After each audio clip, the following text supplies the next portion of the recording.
Hey y'all, welcome back to The Watcher. If you haven't been here before, I'm Finn, and here we talk about what's going on in the world of United States politics today. It's been an exciting week, as they usually are, with Trump around, although they can be at other times.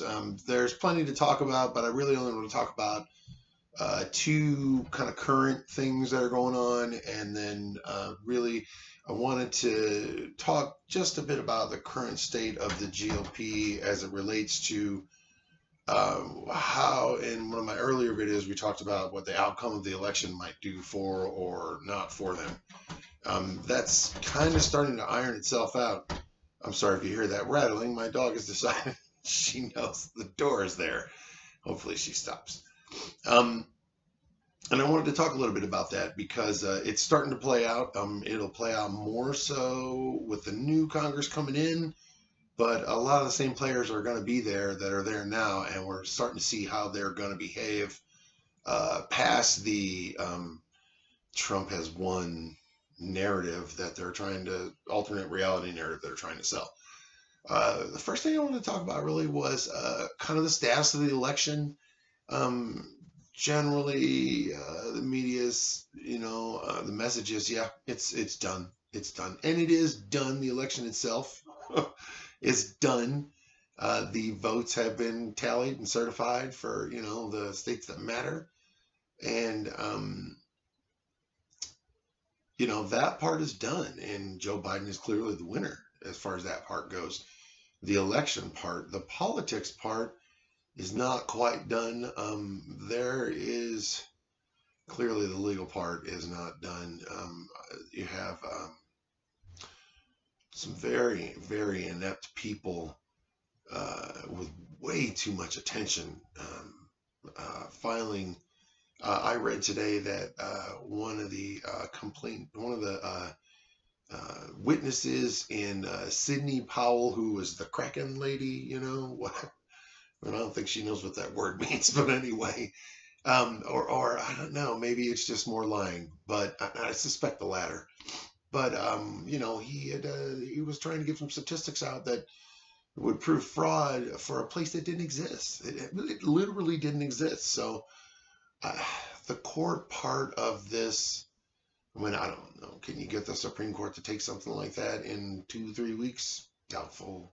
If they do, wouldn't they just kick it back off either? I can't see any serious court taking something like that. And if they were to reverse results on things, then, we'd be at that situation we talked about where, people would be unhappy, man. They'd be in the streets. I'm pretty sure of that. So what I wanted to talk about was the political part of it, because after all these votes are certified and the Electoral College, the electors go to DC, or yeah, I think they do go to DC. But after all that, Congress has to certify it. The House and the Senate certifies the election. And they do this every 2 years for the House races and all that stuff too. But, they do it for the presidential race of the Electoral College and all. And there is an open-ended process there that is like a lot of the more subtle aspects of the United States Constitution that is convoluted and easily open to interpretation. What I'm talking about is a member of Congress's right to challenge the actual election results of a particular state. And any member of Congress can do this as this certification process of the votes is going on. So if you had, Matt Gaetz, who, we all know is highly likely to pull some sort of stupid fraternity stunt like that, decides he wants to challenge results of, let's say, Michigan, okay, or any of the other states that Trump has claimed over and over that he won, that he didn't win. We know he didn't win. And the process there is, as long as he can get someone from the Senate to agree to the challenge with him,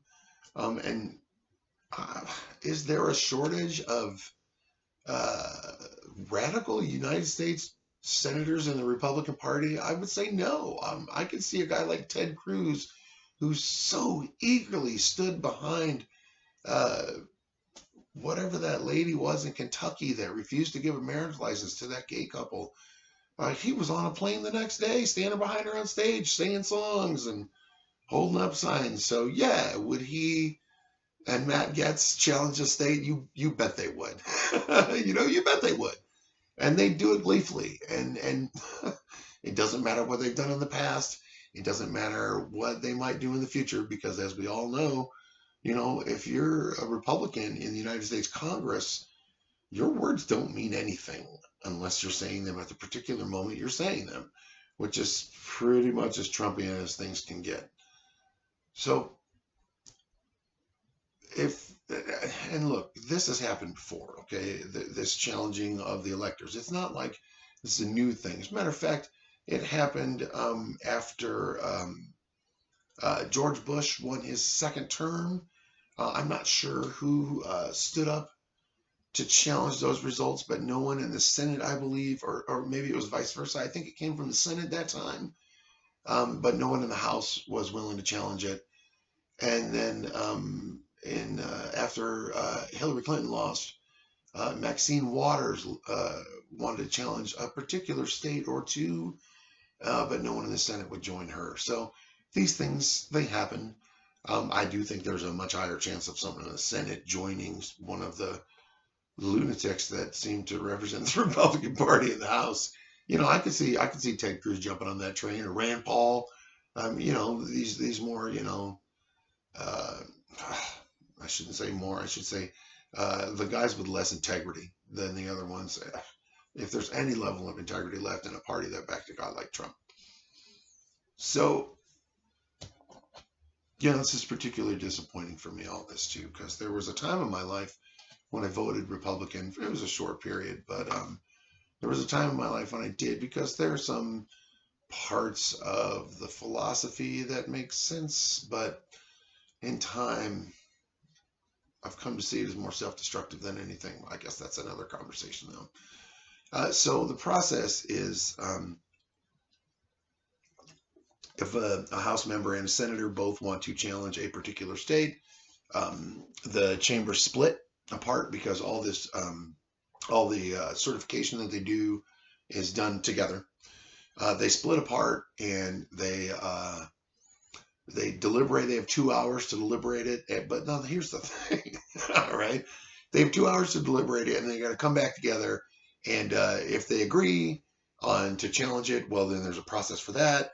And if they don't agree on to challenge it, there's a process for that too, right? But it's really the 2 hour thing. So let's say that, it doesn't say a legislature can't challenge more than one state. So what if Matt Getz, who again is, and I'm not picking on him, he's just an easy one to call. Although they're, the guy with the eye patch, he is an indignant person who might easily do something like that for, it seems to me, maybe attention, which is a shame because he's a veteran. But, we come in all kinds of people, just like everyone else does. So if they wanted to do this, they could do it for, all 50 states if they really wanted to. Well, that's, 100 extra hours of talking. And it's a delay tactic. Do I think something like that would succeed? Doubtful. But then again, the process, if the challenge is met, the 2 hours are taken, they come back, the Senate and the House don't agree on what to do about it. Supposedly, no, they're mud dogs. Supposedly, it goes to the governor of a state.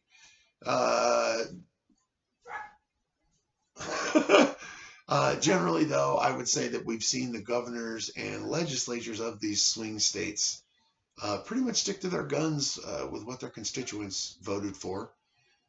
Whether that's the reason they're doing it, I don't know. But one would hope that is, and if that is, then yeah, because really this is a slow motion coup. And people say, well, it's because they're inept. That they're doing it, that they're not succeeding rather. And well, yeah, maybe a little, but I would also say because we have a system that requires evidence for that kind of stuff, and there's no evidence of it because it didn't happen. So Yeah, a little bit is of they're inept, but the Republican Party for a long time has been trying to litigate their way into elections they haven't deserved to win, and succeeded more than once. More, far, far more than once. So I think those options are exhausted. I think we'll see more ridiculous Kraken stuff, whatever. You know, the motion that this Sidney Powell filed. I don't know if she personally filed it, probably her clerk or something, but it was replete with entire paragraphs with no spaces between the words. And they misspelled district court 4 separate times at the top of the paper where you put in the lines where, in the district court of plaintiff and all that. There's a specific way to do that, and I couldn't even spell district court the same way 4 times in a row. And it was ridiculously bad. Like if one of my children had given that to me to to proofread for school, I'd said, "Hey, where were you sleeping?" I don't understand. So yeah, there's ineptness there. Yeah, but there's also a system that's holding. We've seen judges, Trump-appointed judges, say that look, you can't just start saying everybody cheated and we're going to go with that. That's not how that works. That's a good sign for the system, the court system at the very least. The other thing about the election that really is, so I don't expect this challenge in the House of State by State. I don't expect something like that to go through to its political end, that the desired political end by the Republicans. I don't expect the coup to work, I guess I could say more succinctly, but I do think that it'll wreak more havoc. And which leads into the other thing about the election that I wanted to just kind of brush on was, over the last, I'd say probably 50 years, the Republican Party has honed a pretty effective legal strategy and political strategy through policies, best expressed through policies of voter suppression and, inching their way out of elections that they really shouldn't be, and inching out a win. And I think that some of what's going on now may serve as a blueprint for larger actions in the future. I feel like that's a bit. I mean, again, there's a lot of ineptness there, but there are attorneys out there that aren't inept. Most of them left this alone. But if they saw something actionable on down the road, I'm not sure that they would. And you get a cadre of white shoes like you did in Florida, throwing a little Roger Stone and make people mad and throw stuff, and you never know. Suddenly we're living in an autocracy. I don't know. Democracy is a precarious thing anyway. That's why we have to pay attention. That's why I like doing this, because we have to talk about it. We have to be alert. Okay. So that's where I'm at with the election right now. I'm 99.99% sure that Donald Trump will be gone on noon on January 20th. And I still think it's going to get uglier to get there, though. And his behavior, I mean, I'm not really going to talk about that because it's completely unpredictable. Just when you think you know what that guy's going to do, he does something far worse, and there's really no bottom. And it'll be nice to not have that microphone attached to him. And it's already happening. You read the news, you watch the news. They're talking about Trump less, which probably drives them crazy. So we'll move on to the transition. I wanted to talk about the transition because one of the things about the transition that's going on right now that we're hearing about is, for example, the Trump administration is trying to finalize a bunch of immigration rules that would make it harder to become a citizen or to claim asylum. They successfully reduced those numbers. Not really the accepted asylum seekers. They've reduced them to near zeros. And as we all know, that's all Steve Miller. I mean, it's public knowledge that dude's in charge of immigration policy. It's terrifying. And I just had a daughter too. Like, I don't know how you can look at your kid in the face if you're locking other kids up. I don't know. That guy doesn't deserve to be in government at all, like in any sort of position at all. And shame on you, Jeff Sessions, for making that happen. Shame on you. Anyway, so transitions, okay? So some of the things, there are other things they're trying to finalize, some EPA rules. Of course, there's all kinds of a flurry of executive orders that will come out. And all this is normal. This is what administrations do. There are some things that, I'm just talking administratively, okay, where there are other things that Donald Trump has done fairly recently that are very troubling and could create a lot of problems for the Biden administration and us in general from national security perspective. But we're just talking about like the administrative moves.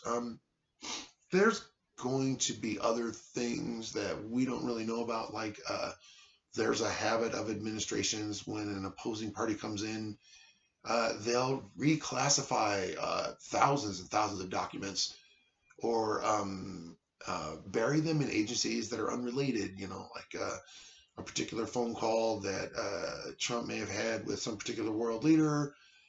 They'll classify that as maybe some sort of agriculture call.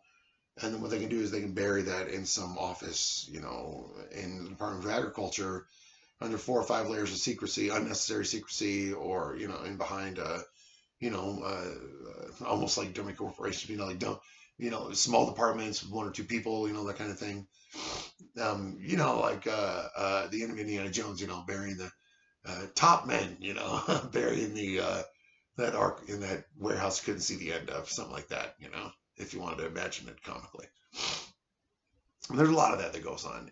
There are phone calls that I'm sure Donald J. Trump does not want known to the general public, to world leaders. I would also say most likely to senators and governors.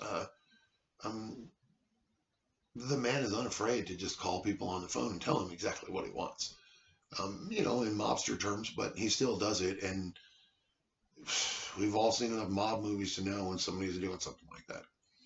So that kind of stuff is kind of normal. There are other things that happen, like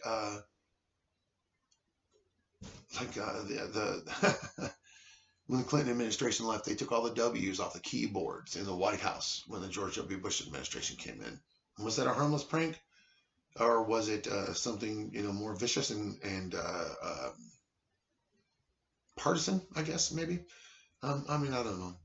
But things like that happen. Presidents leave each other's notes, even when they. It's been a tradition for quite some time. Not all of the time in America, of course. And actually, I'm glad I brought that up, because there are other things that are going on. Like, for instance, apparently Donald Trump has let Mike Pompeo decide what's going to happen in Iran as long as he, quote, doesn't start World War III, end quote. I read that reporting this morning. It's not really surprising to me, but it is a big shot in the foot for an incoming administration to have to deal with that kind of mess.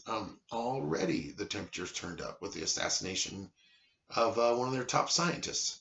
So, pretty uncool, but pretty not unprecedented. For example, when Hoover was leaving office, he basically tried to blackmail FDR into not changing some banking rules that he wanted to initiate. He threatened to tank the economy further if his regulatory executive orders were going to be taken back. It didn't work, but it is not uncommon. When Johnson left office, he had a terrible relationship with Congress, so he buried a bunch of his loyalists in what organizations did exist. Very bureaucratic organizations did exist at the time, to thwart Congress's will further on down the road. Again, that's happening in the Trump administration right now.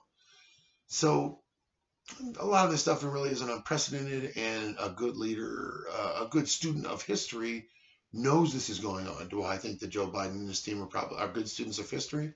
Yeah, I really do. From the people that I've seen nominated, they are steeped in the knowledge of what has gone on in the administrative state in our nation. And I appreciate that. That also means that some of the other moves, like rules changes in particular agencies, like the EPA is trying to submit a bunch of last minute rules, this hatred of rainwater regulation or something. Um, I'm not sure the whole story on that, but there is some sort of rainwater regulation, rural versus urban thing going on. And they're trying to finalize those rules to make it easier for certain people to not have to qualify for it or something. A lot of those rules, well, most of them need to go through the proper administrative process, which is the X amount of time known publicly, and then X amount of time for public comment, and then X amount of time for the agency to actually initiate the studies and all that stuff. So when you get towards the end of administration, so a lot of that stuff is pie in the sky. You'll read about them wanting to do it, but they really can't pull it off because there's just not a short enough, long enough time frame for them to do it. But the really important ones they want, they'll do, and it remains to be seen what the most important ones are. They are putting a pretty strong emphasis on immigration, and they're still fighting in court to not put undocumented immigrants into the census count, which is a big deal because you know, redistricting. So not entirely unprecedented for what's going on in the transition. And personally, I'm not too concerned about it, other than, clearly the possibility of starting a war with Iran. And now that the Biden administration has a chance to talk to the Trump administration about what's been going on with the single most important issue attacking our nation right now, or, in our nation right now, which is the COVID-19 pandemic. The exponential growth of it in our nation. That's a good thing. That makes me feel better. There are competent people already looking into this, and will they find all kinds of pratfalls? I'm sure they will. Jared was in charge of, well, from all accounts, there's been like a dual role. Like Jared's had his own little governmental agency going from his office, mostly full of Wall Street hedge fund people, roughly his age. And then there's been like an actual administrative reaction to the pandemic. So what the difference between the two is, I'm sure, are vast. And I would also say the success rate between the two is probably vast. Difference between the two. Whether we'll find that out, I don't know. Again, a lot of the things that we may or may not find out depend on what happens during the transition. Trump already Trump tears. At the beginning of the administration, Trump, I guess it was a habit he developed in the real estate business, likes to tear apart papers that he is done with. If he signs something, it's not needed by him anymore, he tears it apart and throws it on the floor. The floor, okay? I'm sure his maid loved him.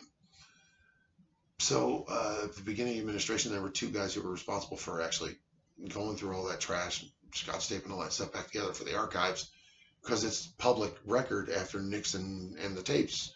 It's been determined by the Supreme Court that that's public record, so it's in control of the National Archives. And those guys got fired in 2018, so who knows what has been going on with all of Trump's torn papers ever since. I would assume that most of the documents are gone. And there will be a shroud of mystery of what happened in the Trump administration, other than word of mouth from people that were there for a long time, until some of the buried memos can be found. And, there are people that are real dedicated to finding out this stuff, because no matter how many papers are torn up, there's always records, because our bureaucracy is huge and they can bury things in the Department of Agriculture that have nothing to do with agriculture. So, it remains to be seen what the damage will be done from this transition, but most of what I've seen is not without precedent, so it doesn't worry me too much. Now, I wanted to talk just a little bit about eating their own, because that's what's going on in the Republican Party right now. Is that my dog again? Yeah, I think it is. She's at the door. So, maybe I'll let her in so y'all can see her. I don't know. I got a new background, though, if you guys like it. It's a little more me, I think. It's a little more Bob Ross. I kind of like that about it. So anyway, now there were a few different outcomes that could affect the Republican Party in certain ways. And, I already said I think maybe like the second worst outcome happened, which really wouldn't force them to look internally. And they're not really looking internally. And what they're doing instead is they're breaking It's so funny because they've come so far from this man. They're breaking Reagan's commandment of thou shalt not speak ill of another Republican. And Trump broke that in the primaries in 2015, in 2016 rather. He broke that rule. And once Trump broke that rule, well, all bets were off. Then suddenly they didn't care about Reagan's rule anymore. And they are just going crazy on each other now. The governor of Arizona ignored a call. I want you to imagine the the statement that it makes about the state of the occupant of our White House right now. That while the governor of a particular state in our nation is signing, certifying the results of the election in his nation, which is, their own sovereign little state election, not controlled by the federal government, his phone rings with the president on it, and he ignored it. That is a multitude of real politics right there. I mean, it really is. The fact that Trump would, he was watching it on TV. How could he not? I mean, did he expect this governor to just pick up and say, "Oh yeah, we're gonna not do this now. I need to take this call." I mean, seriously, and then turn to the cameras and say, "I've decided today that I'm going to break the laws of my state and jeopardize my future and my family's future," and on and on. Or, and you really couldn't hear it until he took it out of his jacket. So he took it out of his jacket, turned it down, and there was some political in all of that, and